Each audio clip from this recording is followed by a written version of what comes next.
یاد رکھنا شاہ پورا والوں، جوانی اللہ تبارک و تعالیٰ کی نعمتوں میں سے بندے کے لیے ایک بڑی عظیم نعمت ہے، بڑی قیمتی نعمت ہے۔ اس نعمت کا احساس انسان کو جوانی میں نہیں ہوتا، جب جوانی کی عمر ڈھل جاتی ہے اور بندے کو بڑھاپا آ جاتا ہے، اس وقت انسان کو احساس ہوتا ہے کہ جوانی خدا کی کتنی بڑی نعمت ہے۔ اور یہ نعمت ایسی نعمت ہے کہ جس نعمت کے چلے جانے کے بعد انسان لاکھ پچھتاوا کرے، لاکھ افسوس کرے، لاکھ ہاتھ پر اپنے ہاتھ کو ملے، مگر یہ نعمت چلی جانے کے بعد پھر واپس پلٹ کر کے نہیں آتی۔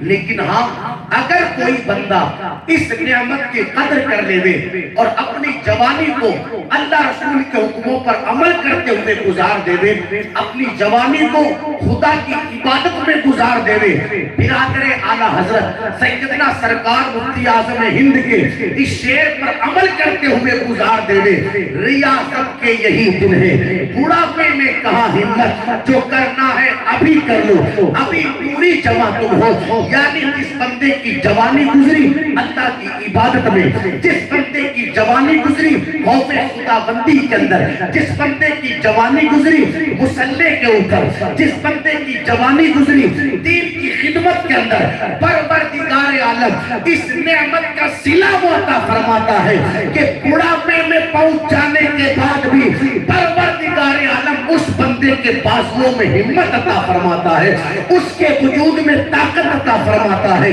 اور یہ میں ایسے نہیں کہہ رہا، بلکہ اللہ کے ایک ولی ہیں، نام جن کا حضرت ابو طیب رحمت اللہ علیہ، اللہ اکبر، ان کی عمر مبارکہ ہو گئی 100 سال کی۔ 100 سال کی عمر ہونے کے بعد بھی جب کوئی ان کا چہرہ دیکھتا تھا تو ایسا لگتا تھا جیسے 40 سال کے خوبصورت جوان کا چہرہ ہو۔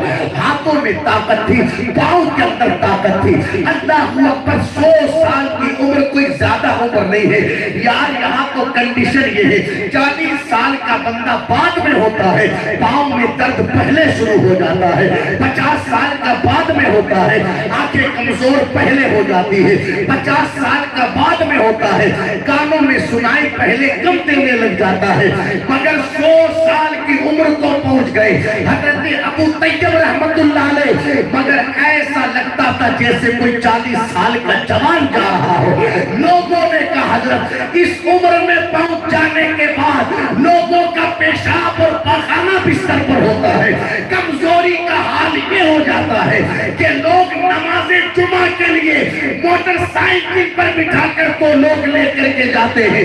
اس عمر میں پہنچ جانے کے بعد تو بندے کی کنڈیشن یہ ہوتی ہے کہ بندہ روٹی کو چبا سکتا ہے نہ وہ گوشت کو اپنے دانت سے کھا سکتا ہے، اس لیے کہ بڑھاپے کے عالم میں دانت بھی ٹوٹ جاتے ہیں، بندے کے وجود کے اندر سے طاقت ختم ہو جاتی ہے۔ مگر 100 سال کی عمر میں بھی آپ 40 سال کے جوان جیسے نظر آتے ہیں۔ اس کی وجہ کیا؟ حضرت ابو طیب رحمت اللہ علیہ فرماتے ہیں اس کی بنیادی وجہ یہ ہے کہ میں نے اپنی جوانی کو گناہ میں نہیں گزارا، اللہ کی عبادت میں گزارا ہے۔ تو آج برکت خدا نے یہ عطا فرمائی کہ بڑھاپے کے اندر بھی میرے مولا نے جوانوں جیسی مجھے طاقت عطا فرمائی۔